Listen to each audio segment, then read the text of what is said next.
Para mí la frase de la hermenéutica, querido Sebastián, es la siguiente, que la desarrolla Descartes cuando él explica cómo escribió el discurso del método.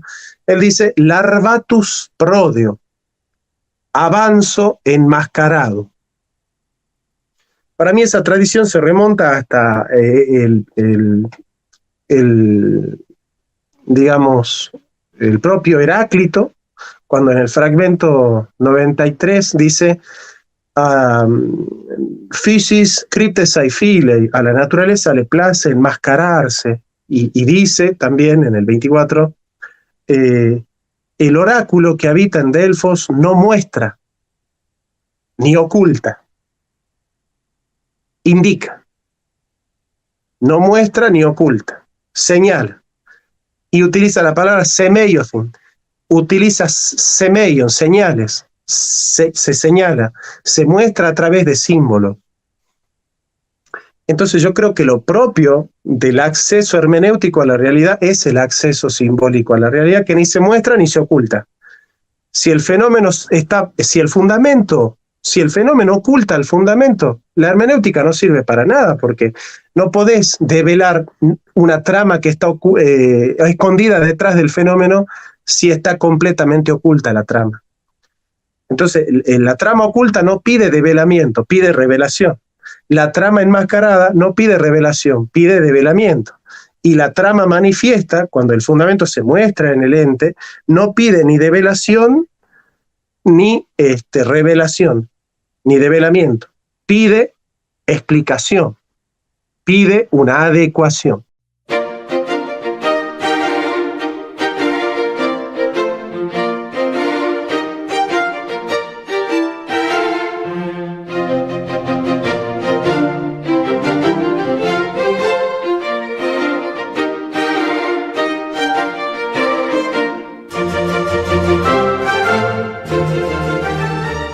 Buenas para todos, un saludo muy especial. Aquí me encuentro con mi querido amigo, el profe Jonathan Ramos.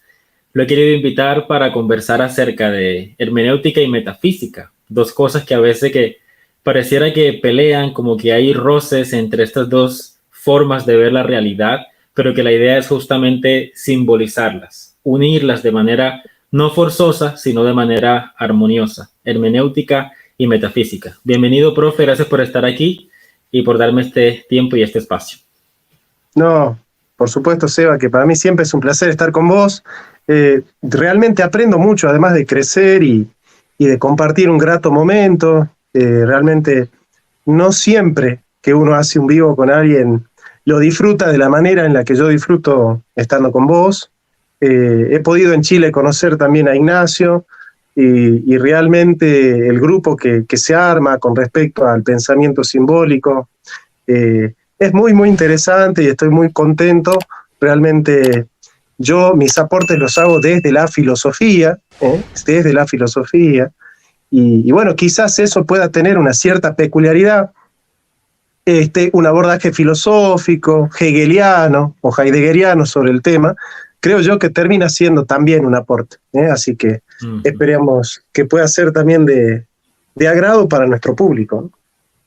Así es, esa es la idea y pues la experiencia es compartida. Yo también disfruto mucho, profe, cuando conversamos, creo que nos entendemos y que siempre sale algo nuevo que ni siquiera habíamos contemplado, ¿cierto? Luego de las charlas, que es lo más especial, cuando algo que nos trasciende surge en el momento. Bien, profe, entonces para comenzar, para no dar más rodeos, me gustaría que pues comenzáramos con que nos comentes cuál es la estructura básica o elemental esencial de tu sistema filosófico y luego de ahí pasar a la hermenéutica como tal. Mira, ciertamente mi sistema filosófico se llama sinusía. La palabra syn viene del griego, que significa juntar, poner, con o unificar, y la palabra usía, que significa sustancia, ser, esencia, ente, ¿no? Entonces nosotros nos definimos como un grupo de filosofía que piensa con el ser, piensa en el ser, con el ser, desde el ser.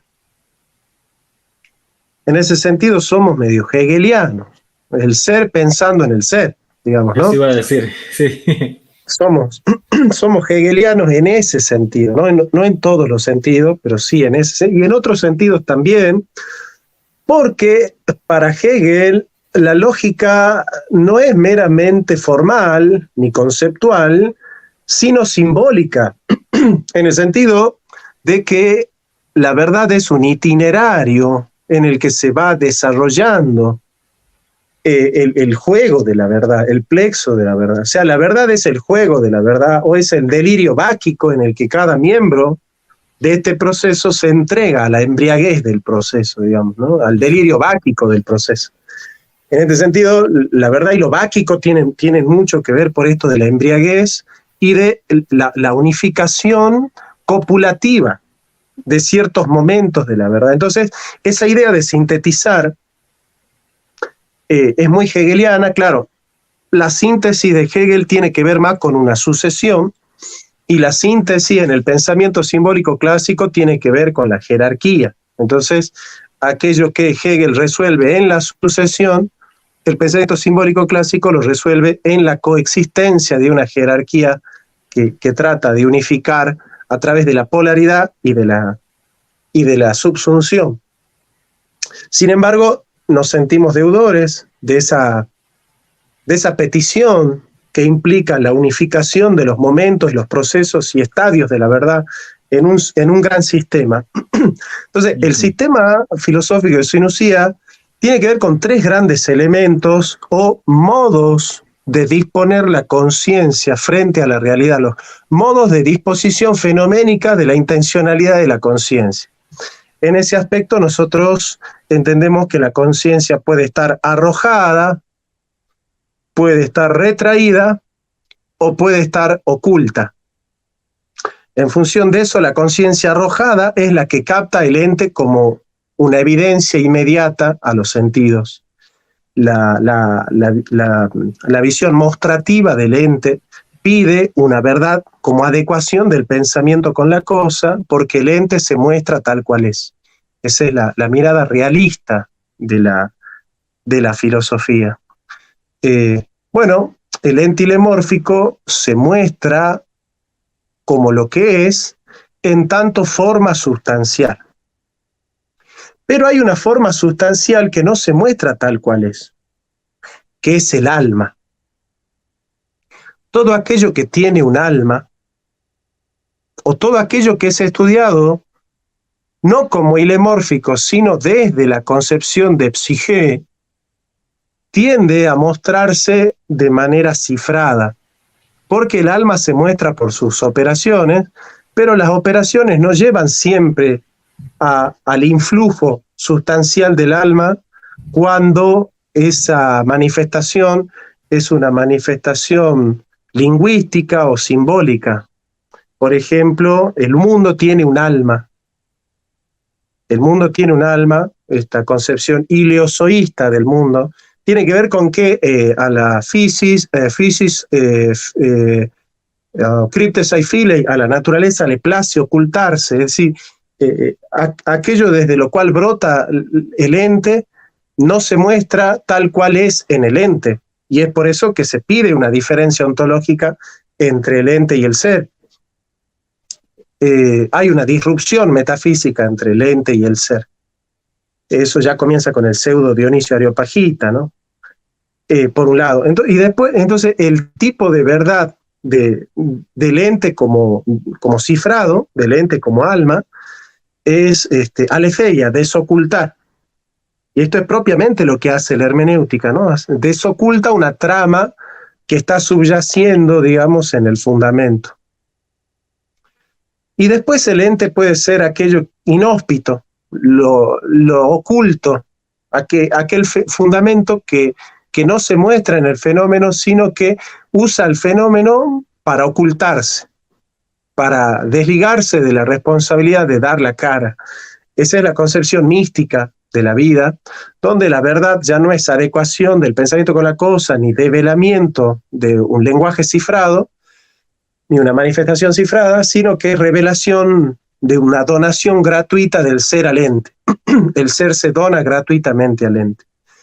Bajo esta consideración, entonces, el ente que se muestra tal cual es para ser conocido es descifrado desde el esquema del mundo. El esquema que se cifra a través del lenguaje es cifrado como alma, y el ente que es el ser que se oculta en la manifestación del ente es cifrado como Dios. Entonces ya tenemos los grandes tipos de la antropología y de la metafísica, que es el lílico, el psíquico y el neumático. Son los tres tipos de hombres de Polanyi, por ejemplo, ¿no? El lílico es el que resuelve el ente en la materialidad de las cosas, el psíquico, que es el que la resuelve en el lenguaje, y el neumático, que es aquel que la resuelve en la trascendencia, ¿no? Bajo esa perspectiva, nosotros hemos desarrollado un tipo de pensamiento simbólico que pueda integrar el realismo, la hermenéutica y la mística en un gran sistema de pensamiento. Uh-huh. Bueno, eso es sumamente fascinante y creo que ha sido una exposición bastante clara y sucinta de la esencia, ¿no?, de Sinusía. Ahora, una siguiente pregunta sería, ¿qué problemas o qué incomodidades te causa, profe? Ya cuando hablamos de la hermenéutica propiamente, por ejemplo, de Heidegger, ¿dónde está como que la separación, la diferencia? Mira, ciertamente la diferencia no está dada en la realidad, porque la realidad es una sola. O sea, la realidad es una sola. La diferencia se da en el objeto formal quo, es decir, en la metodología de investigación. Y en el objeto formal quo, es decir, ¿qué es lo que se está investigando de la realidad? Si yo estudio del hombre su célula, tengo que utilizar el método realista de la adecuación. Si yo quiero estudiar su inconsciente, tengo que utilizar el método hermenéutico. Y si quiero estudiar su vida eterna, tengo que utilizar el método de la mística. Todo va a depender de qué del hombre se va a estudiar, digamos, ¿no? Entonces, ¿dónde hay una cierta tensión? Que el método realista es un método estrictamente conceptual. En cambio, el método hermenéutico es estrictamente simbólico. Y ciertamente, la realidad que estudia el método simbólico es una sola, y ciertamente el método simbólico necesita de conceptos, porque sin conceptos no se puede pensar, y de alguna u otra manera el concepto está dentro del símbolo, porque el símbolo es un conjunto de conceptos, de alguna manera, ¿no? Y más que eso también. Pero ciertamente hay ciertas peculiaridades del concepto y del símbolo que generan una tensión. Y esa tensión es la que te obliga a optar por el método hermenéutico o por el método realista. Entonces, cuando nosotros entendemos que el concepto se despliega en su potencialidad en el método realista, podemos utilizar el concepto para dilucidar el ser como fundamento del ente. En cambio, cuando utilizamos la hermenéutica ya estamos bajo un supuesto. El supuesto del... para mí la frase de la hermenéutica, querido Sebastián, es la siguiente, que la desarrolla Descartes cuando él explica cómo escribió el discurso del método. Él dice, larvatus prodeo, avanzo enmascarado. Para mí esa tradición se remonta hasta digamos, el propio Heráclito, cuando en el fragmento 93 dice physis cryptesai filei, a la naturaleza le place enmascararse, y dice también en el 24, el oráculo que habita en Delfos no muestra ni oculta, indica, no muestra ni oculta, señala. Y utiliza la palabra semeiothin, utiliza semeion, señales, se señala, se muestra a través de símbolos. Entonces yo creo que lo propio del acceso hermenéutico a la realidad es el acceso simbólico a la realidad, que ni se muestra ni se oculta.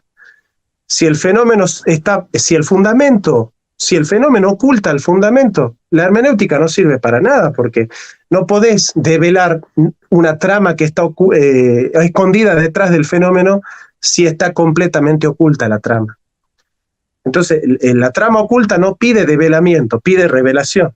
La trama enmascarada no pide revelación, pide develamiento. Y la trama manifiesta, cuando el fundamento se muestra en el ente, no pide ni develación, ni revelación, ni develamiento. Pide explicación, pide una adecuación.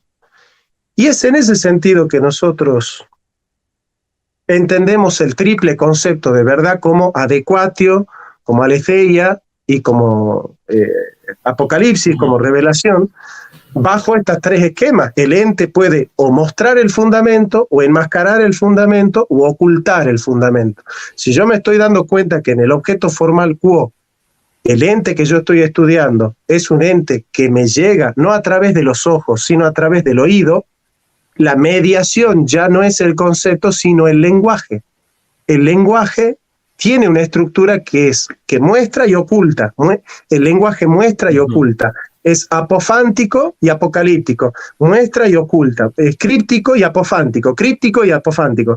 Esa es una de las señales del símbolo. O sea, el lenguaje es esencialmente simbólico porque muestra y oculta. Muestra y oculta. Entonces, ahí es donde se inserta la hermenéutica y ahí hay una cierta tensión entre el símbolo y el concepto, porque el concepto es dar a luz, lo que hace el concepto es meramente mostrar. En cambio, el símbolo muestra y oculta, muestra y oculta.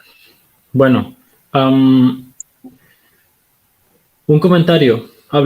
Voy a tomar prestado las tres formas que tiene Sinusía para acceder a lo real, ¿cierto? Que es el método, digamos, ílico, el psíquico y el neumático. Lo que hace, por ejemplo, el simbolismo, al que yo suscribo y al que Ignacio y otros suscribimos, es que nosotros lo único que agregamos, por decirlo así, es que jerarquizamos esos tres modos de conocer. O sea, los vemos todos como dentro de un mismo sistema, pero los jerarquizamos, porque nosotros entendemos que existimos en Dios. Y aquí voy a hacer una declaración muy teísta, ¿no? Existimos en Dios y la forma como existimos en Dios tiene una especificidad. Entonces, por ejemplo, nosotros vemos el mundo como una montaña, ¿no? Una montaña cósmica. Y cuando digo montaña, lógicamente uso la montaña como un símbolo que revela y oculta la estructura de la realidad. Entonces, vemos el mundo como una montaña y en lo más alto está la esencia divina, la cual es impenetrable. Y es por eso, pienso yo, que Heidegger siempre estuvo batallando con el ser como algo oculto, porque yo creo que lo que él estaba intuyendo es que si todo procede de Dios y Dios es esencialmente incognoscible, es por eso que lo que intuimos es que el ser es escurridizo. El ser no puede ser capturado, porque si Dios es realmente, pues incluso filosóficamente, la fuente del ser, de todas las cosas, y si Dios es esencialmente incognoscible, lógicamente entonces el ser se nos presenta de manera escurridiza, porque está escondido en la esencia de Dios. Entonces, en lo más alto de la montaña cósmica está la esencia, incognoscible, impenetrable, oscuridad divina. Es una especie de agujero negro metafísico, no puede llegar allí, pero esa es la fuente del ser. Ahora, si bajas la montaña, yo creo que más o menos calza con lo que tú llamas la parte neumática de la realidad, porque es un regalo que se nos da de arriba. Ahí todavía ya nosotros no tenemos todavía ningún rol activo, sino que es realmente un don del ser hacia nosotros en la dimensión neumática. Luego, si bajamos un poco más a la montaña, calza bastante bien con la dimensión psíquica, cuando ya ahí sí entra el ser humano como un agente activo no en la creación, sino como que en la procreación del conocimiento, como que cuando hablamos del conocimiento psíquico, estamos hablando de cómo los seres humanos participan en la existencia de la realidad. Y aquí pues me voy a ir un poquito a Génesis porque son historias tan cargadas de significado que las hemos leído muchas veces y no caemos en cuenta de que iluminan nuestro pensamiento filosófico. Cuando Yahvé le dice a Adán, ahora quiero que nombres a los animales. Eso es algo sumamente profundo porque en Génesis capítulo 1 vimos que Dios estaba creando el mundo a través del lenguaje. Aquí entra la parte del lenguaje, ¿no? Como estructura simbólica. Cuando en Génesis 2 Dios le dice a Adán, quiero que nombres a los animales, es como que ese acto creativo de Dios a través del lenguaje, de alguna forma los seres humanos lo comparten. Nosotros también podemos de alguna forma co-crear con Dios a través del lenguaje. Es por eso que cuando los pensadores posmodernos dicen cosas como el lenguaje moldea la realidad, pues como si fuera la invención del siglo XXI, no se dan cuenta de que están repitiendo algo que ya los hebreos habían pensado hace mucho tiempo, que así como Dios crea a través del lenguaje, los seres humanos también tienen esa capacidad de co-creación a través del lenguaje. Es por eso que es tan trágico cuando los ilustradores de la Biblia ponen a Adán enfrente de los animales, nombrándolos hipopótamo, elefante, pero nunca van más profundo en lo que está diciendo el texto. Nos está dando una capacidad divina por la capacidad del lenguaje. Entonces, ahí entra lo psíquico, que ya empezamos con un rol más activo, ¿no?, del ser humano, porque realmente los seres humanos podemos moldear la realidad. La posmodernidad lo ha comprobado. Los posmodernos se han apoderado de la narrativa. Están realmente transformando el mundo del siglo XXI a través de las narrativas. Y luego el rol ílico, que sería ya pues, que me suena más como al estudio formal de las cosas, ¿cierto? Que tiene más que ver como con la ciencia, con el estudio de la materia. Me suena más como el estudio de los particulares, que es lo que tanto... Dale. Yo te puedo sumar a tu análisis, ¿no? El objetivo primario de la donación gratuita de una revelación del ser al hombre en una montaña, la primera finalidad de esa donación gratuita revela primero que el ser es inaccesible, es incognoscible, ¿no? Yo le llamo la manifestación icofánica de un misterio anicónico, es decir, es una manifestación que se hace ícono, pero de algo que no es un ícono. Una manifestación que se hace imagen de algo que no es una imagen, digamos, ¿no? Entonces, primariamente, esa manifestación es una donación. El objetivo de la donación de un ser inaccesible al ente es la salvación. Es decir, ¿por qué el ser se donaría gratuitamente al ente si no es porque para el ente es imposible conocer al ser, pero además de ser imposible es necesario? ¿Y por qué sería necesario que el ente conozca al ser sino por la salvación? Entonces, el objetivo central de la donación gratuita es la salvación. Ahora, ¿cuándo es que el mismo ente es el que puede descifrar al ser teniendo al ser accesible?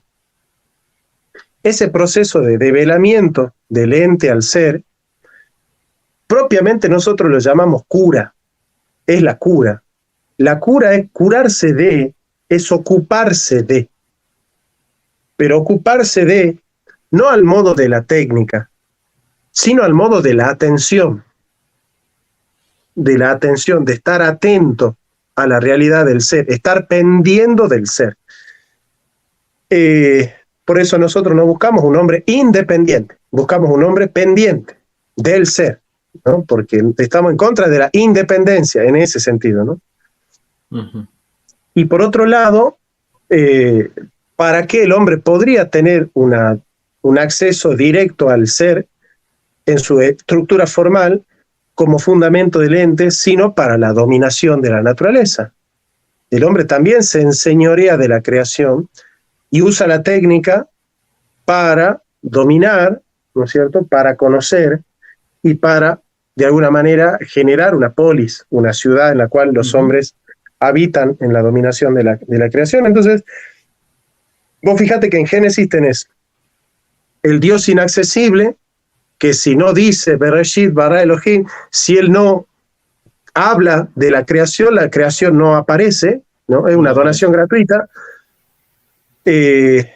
También tenés a el ser que habita como parte de la naturaleza, tenés a Adán como apareciendo de Tohu Wabohu, de la realidad caótica de la materia, como de alguna manera brotando de las mismas entrañas de la tierra, del polvo de la tierra, formando parte de la tierra, ¿sí? Y cohabitando con la mujer, siendo hechos los dos a la imagen y semejanza de Dios.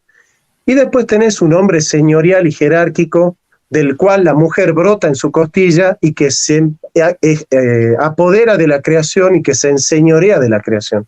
Entonces tenés un Adán que forma parte de la creación, que es el psíquico, y tenés el Adán que está por encima de la creación, que es el lílico, ¿no? Que tiene que ver con la dominación de la materia, ¿no?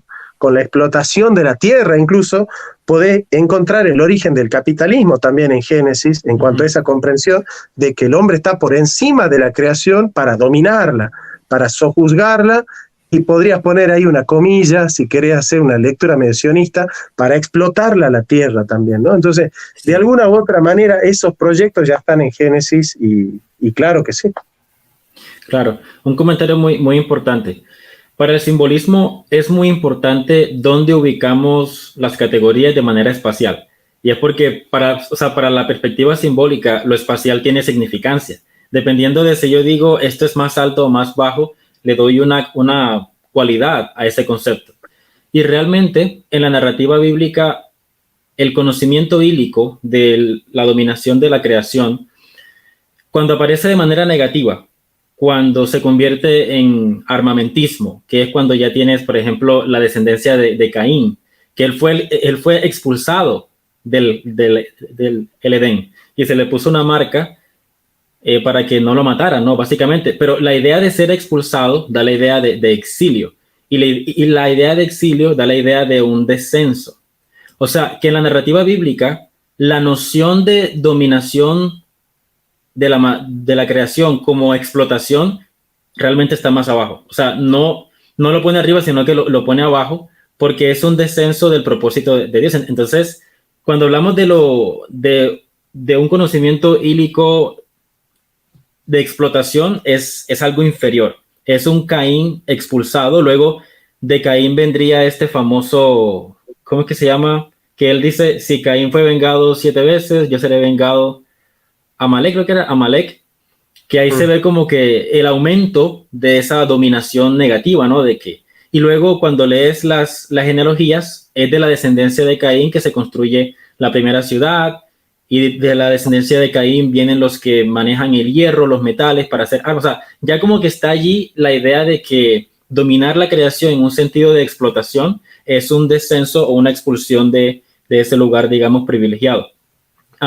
Entonces, pero lo que te quiero decir es que incluso en las 3 categorías de sinusía, neumático, psíquico e ílico, si le metes la jerarquía, tienes la montaña cósmica de la que siempre hablan los simbolistas, ¿no? Los simbolistas cristianos, porque simbolismos hay muchos, me refiero a los simbolistas cristianos. Y me parece muy, muy interesante. Una cosa que me gustaría preguntarte con respecto al sistema de Heidegger es que él hipostasea el pensamiento, ¿cierto? O sea, él colapsa la realidad a el devenir de la mente, algo así. Él dice como que todo es pensamiento, todo es mente. Realmente el ser es tan escurridizo que todo lo que nos queda es, como decías, una hermenéutica, un devenir casi que eterno, que no puede ser cortado, no puede ser detenido, como que todo es un flujo. No sé qué problemas te genera eso, profe, Mira, esa forma de hipostasiar el pensamiento. Mira, si vos me das tiempo, yo te explico Heidegger. Es un pensador extraordinario, Heidegger. Te voy a explicar el Heidegger, el primer Heidegger, pasando por la Quere para llegar al último Heidegger y al último Dios. Sí. El ser, como tal, es un brotar originario y espontáneo que se abre en su aperturidad a la novedad del ente y forja la historia de Occidente. Arge Gemisus Panton, el principio es la mitad del todo lo grande tiene un gran comienzo, eso lo dice en el discurso del rectorado. Y Y evidentemente el comienzo de la metafísica es enorme, lo desarrolla elevando la categoría de los presocráticos a ontólogos en Introducción a la Metafísica de 1944. Pero el ser que se abre en su evento apropiador, él le llama Errainis, el evento apropiador, de alguna u otra manera forja la historia de Occidente porque se muestra como aquel que está dispuesto a la novedad del ente para hacer una historia. Es decir, formar parte de la historia. El ser quiere formar parte de la historia y funda Occidente. Digamos. Occidente es, por decir así, la inmanencia de la historia del ser. En Oriente el ser es trascendente y no hace historia. En Occidente el ser forma parte de la historia. La historia es la historia del ser. El que descubre eso es Hegel en la lógica. Bueno, nosotros tenemos entonces que en Platón esa representación, esa manifestación, esa errainis del ser, en Platón recibe una corrección a través de la idea. Entonces, la representación del ser en su estructura de la certeza sensible, diría Hegel, o, qué sé yo, la intuición inmediata, o el noema originario del ente como apofansis, recibe una reduplicación como modelo en la idea. Como modelo en la idea. Entonces tenés el ente que aparece y el ente que no aparece. Hay que corregir el ente que aparece con el ente que no aparece.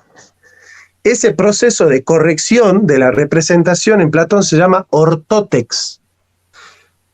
Entonces, ahí Heidegger dice, ya el hombre se adueña de la manifestación del ser porque se cree destinado a corregir la manifestación del ser.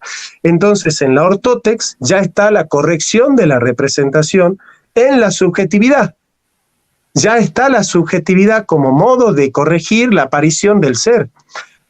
En ese momento nace la técnica. ¿Por qué? Porque el evento apropiador es apropiado por el hombre. Cuando el evento apropiador es apropiado por el hombre, dice Heidegger, el hombre quiere adueñarse de ese evento y el evento se retira. Cuando el evento se retira, deja una resonancia, dice Heidegger. Esa resonancia es la perturbadora historia de la metafísica de Occidente, desde Platón hasta Nietzsche.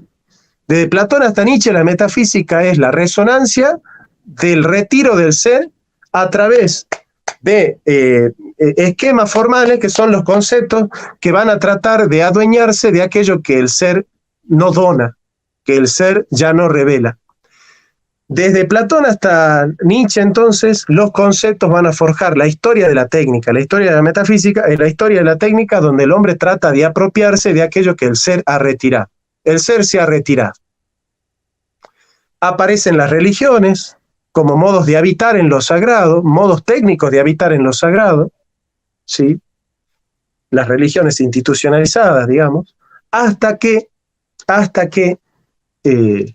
esa absolutización del intelecto en Hegel, donde el intelecto humano se convierte en Dios, y en Nietzsche, donde la voluntad humana se convierte a Dios, son los últimos intentos de la ontoteología, de convertir a un ente en un superente, de convertir al hombre en un superhombre, en un Übermensch. Es decir, el Übermensch, el superhombre de Nietzsche, es el intento de hacer del intelecto y la voluntad el acto supremo de la creación, digamos, ¿no? Pero no en una donación gratuita sobrenatural, sino en una elevación de lo inmanente a lo trascendente. La trascendencia se funda en la inmanencia, y ahí están tanto Hegel como Nietzsche. La trascendencia se funda en la inmanencia. Cuando se rompe el esquema ontoteológico, en la Carta sobre el Humanismo de 1931, aparece la posibilidad de lo sagrado. La posibilidad de lo sagrado es la destrucción de la técnica, donde ya no hay nada más que ver y no hay nada más que decir. Entonces aparece la era de lo sagrado. La era de lo sagrado ya deja disponible el ser a la pura donación porque ha destruido la técnica. Ya no hay nada más que decir, se acabó la resonancia. Con Nietzsche y Hegel se acabó la resonancia. Entonces vienen los nuevos Váchter, los pastores del ser, que son los poetas que habitan en el pensamiento simbólico, porque en el pensamiento simbólico no puede ser conceptualizable, no puede ser sujeto a la técnica. En ese aspecto, el hombre habita poéticamente el mundo como una manera de no renovar el olvido entre ser y ente, que es propio de la metafísica, pero que la metafísica olvida. Entonces, cuando el hombre habita en lo sagrado, aparece la última manifestación del ser como una nueva Errainis, después de la Kere. Esa nueva Errainis es otro movimiento apropiador que Heidegger llama el último Dios. La ultimidad de Dios es ese Dios que se ha retirado, que ya no es el Dios de las religiones, dice Heidegger, es el totalmente otro con respecto al Dios de las religiones.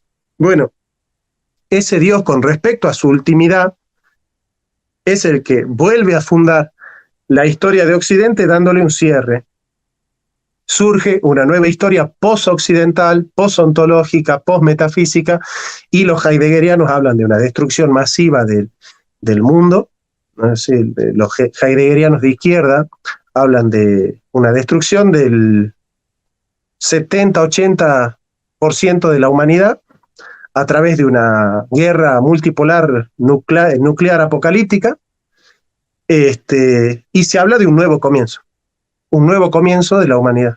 Un nuevo comienzo que para algunos es totalitario, que es al estilo de 1984 de Orwell, el Big Brother, el Gran Hermano, y para otros es un nuevo comienzo donde el lobo dormirá junto al cordero y se hace de la tierra un gran paraíso, ¿no? Son los heideggerianos más cristianos, los heideggerianos de derecha. Pero sin embargo se habla de un nuevo comienzo, ¿no? Estas lecturas pueden tener proyecciones geopolíticas, proyecciones armamentísticas, proyecciones económicas, pero ciertamente a la humanidad le espera un momento catastrófico de destrucción masiva y un nuevo comienzo, y Heidegger trata de dar un fundamento metafísico a todo eso. Disculpa que haya tomado mucho tiempo, pero era necesario hacer el recorrido para entender Heidegger, ¿no? Por supuesto que era necesario y muy fascinante su narrativa, ¿no? Es como que su mismísima hermenéutica en acción.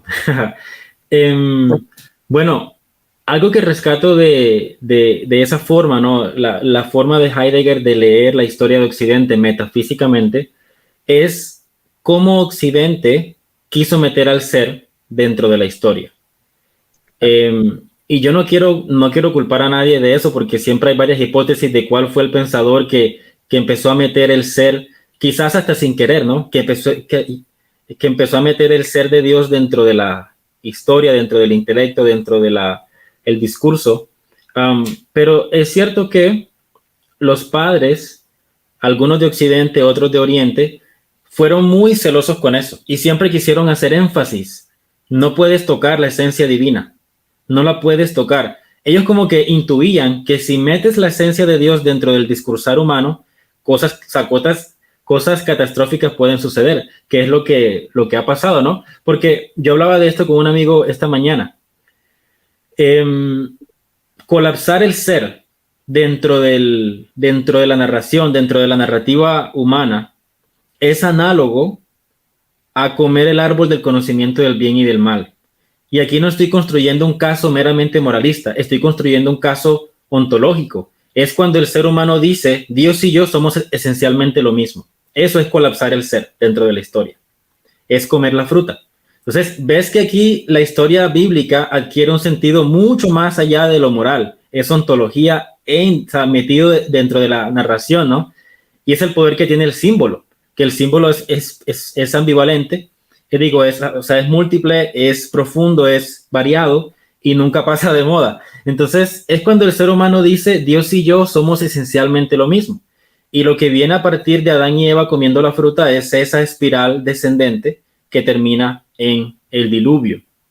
Es por eso que es tan triste cuando la gente lee el diluvio y empieza a preguntarse ¿dónde están los restos del arca de Noé? Vamos a hacer una excavación para descubrir. No es el punto. El punto es qué narrativa metafísica, ontológica te está presentando el diluvio. Es la idea de que cuando el ser humano dice Dios y yo somos esencialmente lo mismo, colapsa el ser dentro de la historia y de ahí lo que se viene es la armamentización del pensamiento humano. Así que rescato eso de Heidegger. Hay cosas que yo no comparto en lo personal. La forma como él básicamente dijo, la historia metafísica estuvo evolucionando hasta mí y yo descubrí lo que nadie más había descubierto. Realmente no, o sea, él pues, ojalá él hubiera, no sé, conocido un poquito más de los padres. Aquí Ignacio dice que está en contra de la separación Oriente y Occidente. Yo por eso dije que padres tanto de Oriente como de Occidente hicieron mucha insistencia en que no te metas con la esencia divina. No quise pues establecer una separación. Es solo que Oriente y Occidente existen, entonces los menciono como dos. Así que bueno, otra cosa que quería comentar es con respecto a la noción de Heidegger, que me parece otra cosa muy rescatable. Cuando él dice que el ser es escurridizo, que parece que el ser fuera una especie de autonegación, porque por ejemplo, yo tengo este vaso tiene una infinidad de detalles, tiene un peso, la luz se refracta en este vaso de maneras que casi que infinitas. Yo no podría agotar la complejidad de este vaso, sin embargo yo lo contemplo como una sola cosa, es un vaso. Entonces es al tiempo unidad y multiplicidad. Y eso quiere decir entonces que el ser del vaso no está en sus particulares. El ser del vaso está más allá de la multiplicidad de detalles. Entonces, si yo empiezo a descubrir, ok, ¿dónde está el ser? Si no está en su base, si no está en su cima, si no está en su peso, ¿dónde está el ser del vaso? Y empiezo yo a experimentar lo escurridizo que es el ser. La respuesta última, Jonathan, del cristianismo es una respuesta fascinante que recoge esta intuición de Heidegger. La respuesta cristiana es: el ser se nos presenta de manera escurridiza porque en última instancia la revelación de la crucifixión de Cristo es que Dios es autonegado, es que Dios es total autonegación, o que por lo menos de esa manera se nos presenta a nosotros.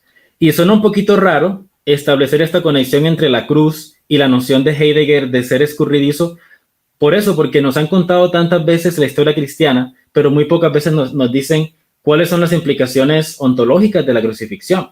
O sea, ¿qué nos dice la cruz acerca de la estructura de la realidad? Esa pregunta muchas iglesias ni siquiera intentan responderla. ¿Qué nos dice la crucifixión acerca de la estructura de la realidad?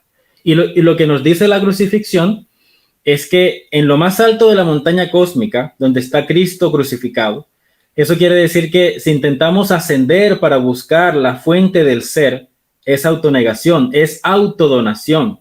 Por eso es que es escurridizo, porque en la cima de la montaña hay una total autonegación divina. El anonadamiento.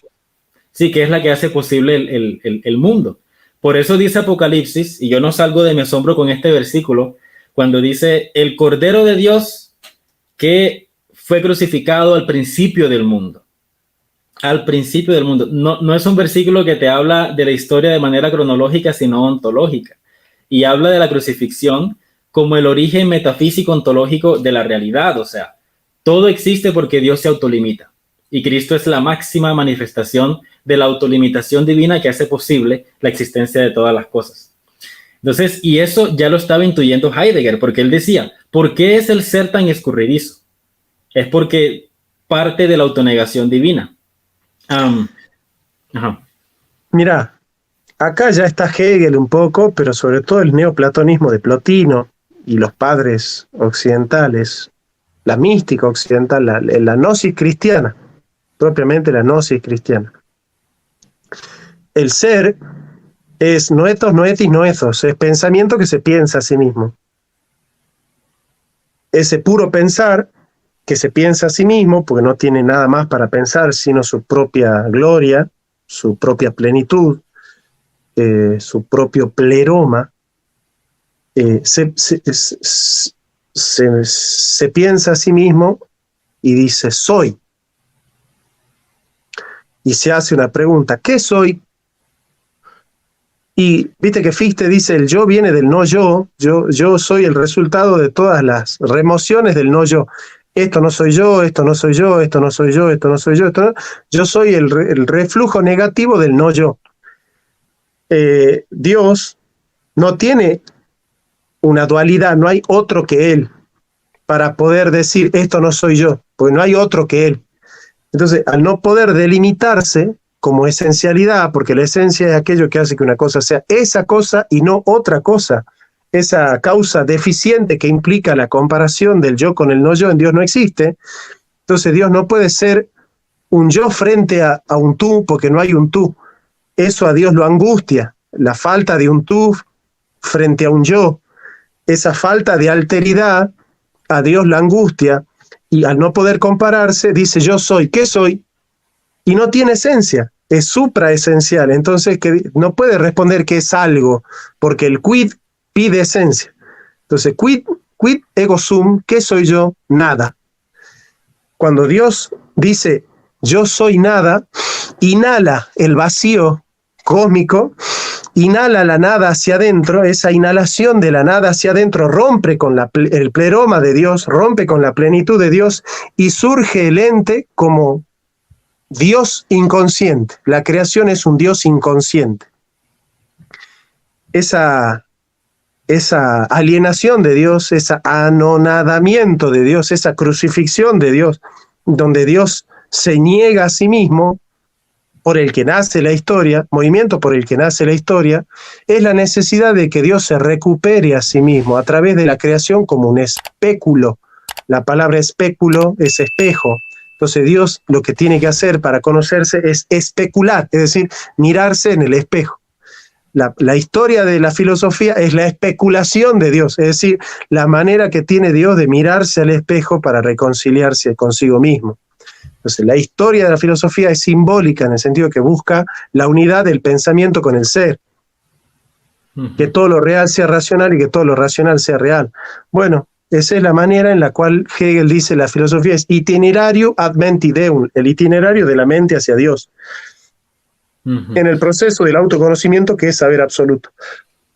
Claro, bueno, el único problema el principal, porque tengo varios, pero el principal problema que tengo con esa forma de presentar es que a la vez como que él intuía algo interesante, pero me suena raro porque antes de que Dios creara el mundo, claro, no había dualidad. Él es más allá de, o sea, no hay dualidad en Dios, pero eso pienso yo, ¿no? En mi ignorancia. Eso no creo que a Dios le generara un problema como tal. Más bien lo que yo veo es que a través de la creación aprendemos que Dios es autodonado. O sea, lo que parece motivar a Dios para crearnos es su deseo de autorregalarse, no una especie de conflicto interno. ¿No? Y en su deseo de autorregalarse entra la trama humana. Y la trama humana se revela a nosotros de manera muy conflictiva, ¿no? Hay dualidad. Básicamente hay dualidad en la trama humana. Hay tú o yo, Caín y Abel. No sé, o sea, hay esta pelea constante, el reino del norte, el reino del sur. Siempre hay esta dualidad que se manifiesta de manera trágica y salvaje. Y es eso lo que le genera conflicto a Dios. O sea, lo que le genera conflicto a Dios es la trama humana. Y luego entonces él sigue manifestando este principio de autodonamiento o autodonación para resolver la trama humana. Y él pues termina involucrándose pues hasta la muerte. Aquí yo tengo una imagen que te quería mostrar que resume mucho del simbolismo en una sola imagen. De hecho, algunos chistean y dicen que el nombre de esta imagen es la imagen del todo. Y es muy interesante porque lo que tienes aquí es básicamente lo que estamos hablando. Es la montaña cósmica. Y si vas a lo más alto, fíjate que tienes la resolución de todas las dualidades. Si miramos los árboles y vamos bajando la montaña, la dualidad que hace, se hace más, o sea, se agrava. La dualidad se agrava, ¿no? Pero la manera como Cristo resuelve todas las dualidades, y de nuevo, los que nos están viendo, esto no es moralidad solamente, es ontología. La manera como Cristo resuelve todas las dualidades es uniendo la vida y la muerte, la total autonegación. La manera como Cristo en la cruz adquiere la máxima gloria, pero adquiere la máxima gloria a través de el más bajo el más bajo estado, que es la muerte en sí misma, ¿no? Es como que Cristo colapsa vida y muerte, lo alto y lo bajo, Él colapsa gloria y miseria, colapsa reino y esclavitud, todo eso Él lo colapsa en la cruz, y de esa manera Cristo se autorregala para resolver la dualidad que impregna la historia humana. Entonces, es Y como eso una es forma de... propiamente una paradoja, la paradoja de Exactamente. la fe. El que entendió perfectamente esto fue Lutero, en el tema de la teología crucis, la teología de la cruz. La teología de la gloria buscaba a Dios en el poder, en el reino, eh, en la grandeza.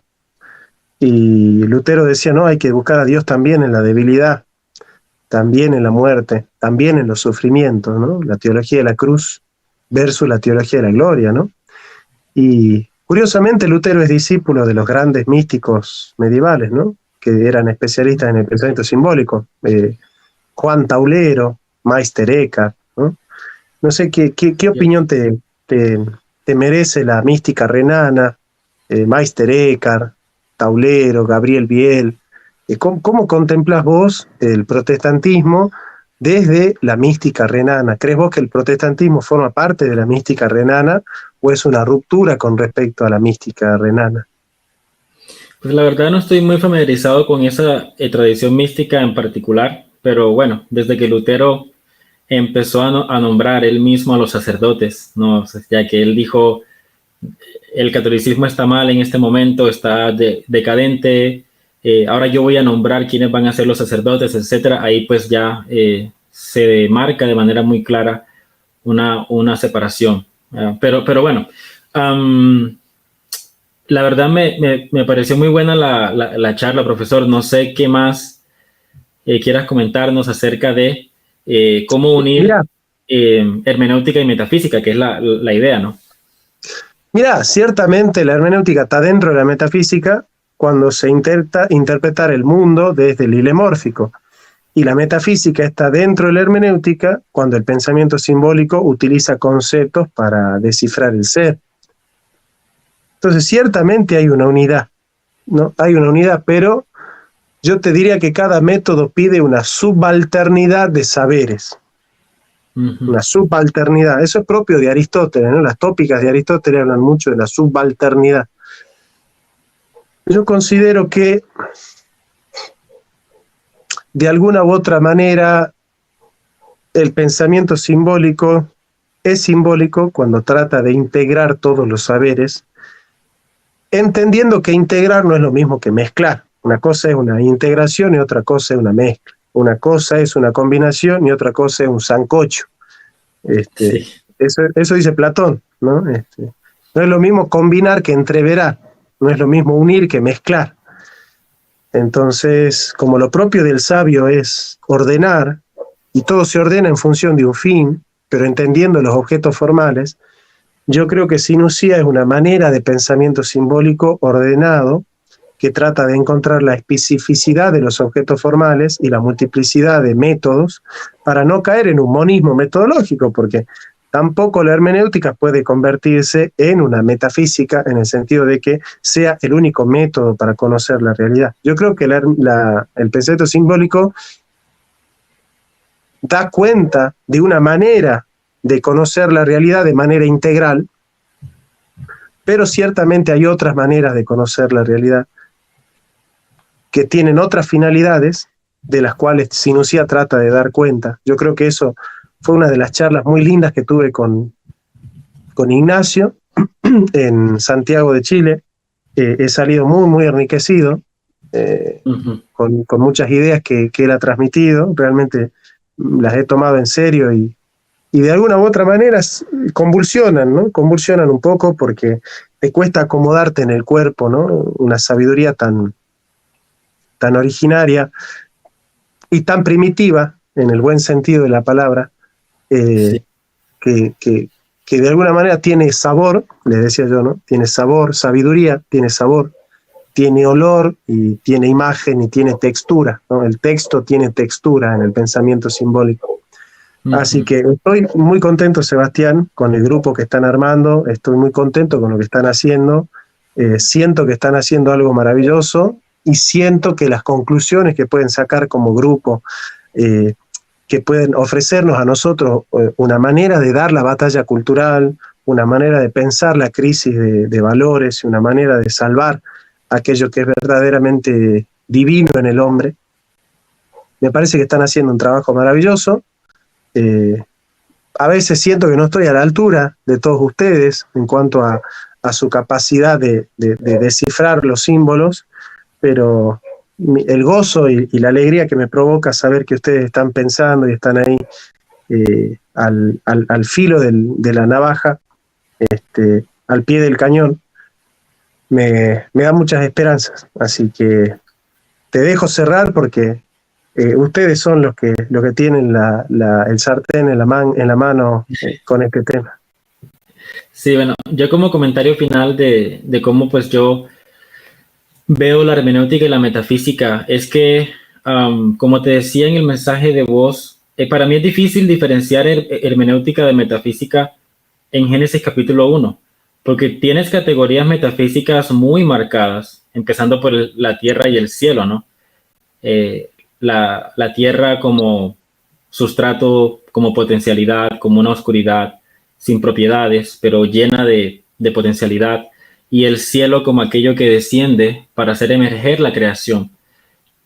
Sin duda hay categorías metafísicas, pero luego es interesante porque Génesis 1 es una especie de narrativa, porque es una historia, pero que es una narrativa de cómo las categorías metafísicas juegan. Entonces es difícil porque lo que tienes es una narrativa cuyos protagonistas son categorías metafísicas. O sea, cómo el cielo y la tierra entran en una especie de matrimonio, cómo Dios le va dando forma a la creación. Entonces es como mi forma de explicar y de manifestar cierto conflicto o cierto pensamiento que apenas estoy intentando desarrollar con respecto a Génesis 1, porque es una narración cuyos protagonistas son categorías metafísicas. Entonces, me es muy difícil distinguir hermenéutica de metafísica con un texto como ese. No sabría, pero da para seguir conversando mucho tiempo más. Lo que pasa es que ahí estás pensando en el objeto material. Para hacer la distinción tenés que ir a los objetos formal, quo. Ahí vas a encontrar la diferencia. Dentro de la unidad, que es el objeto material. Estás pensando lo mismo, pero con metodologías diferentes. Eso es lo que Ignacio tampoco entendía esa noche. Yo noto que ustedes tienen que estudiar bien en filosofía, qué es escolástica, qué es el objeto formal quo y el objeto formal quod, porque se me hace que ustedes ahí están confundiendo objeto material con objeto formal, y piensan que distintos objetos formales recaen en objetos materiales distintos. No necesariamente uno está rompiendo con la realidad por usar métodos distintos, porque ustedes quieren hacer hincapié en la unidad. Es decir, la realidad es una sola. Claro, Santo Tomás no niega que la realidad es una sola, pero sabe que uno puede llegar a la misma realidad por caminos diferentes. Y eso es lo que hace hincapié Sinusía, por eso Sinusía es tomista, porque hace hincapié en que distintos objetos formales piden métodos diferentes. Entonces, de alguna u otra manera, eso es lo que también yo creo que hay que incorporar para que el pensamiento simbólico no caiga en un monismo metodológico, porque caer en un monismo metodológico es el error propio de la modernidad. Entonces van a caer en la modernidad si no entienden la multiplicidad de objetos formales a través de los cuales se puede conocer la única y misma realidad, y no caer en el monismo metodológico. Yo creo que ahí entender eso y desplegar desde esa triple fenomenicidad del ente, creo yo que es el pequeño aporte que puede hacerle Sinusía al grupo de simbólicos que están teniendo ustedes, no caer en el monismo metodológico. Uh-huh. Bueno, sin duda con ese comentario nos darás mucho para conversar aquí en el grupo nosotros y luego volver contigo para seguir conversando. Muchísimas gracias por este tiempo. No, Sebastián, por favor, un caluroso saludo a Jorge, a Ignacio, a vos y a todos los chicos del grupo. Muchas gracias. Gracias por dejarme participar. Listo, profe. Un abrazo y hasta la próxima. Chao para todos. Gracias por estar acá.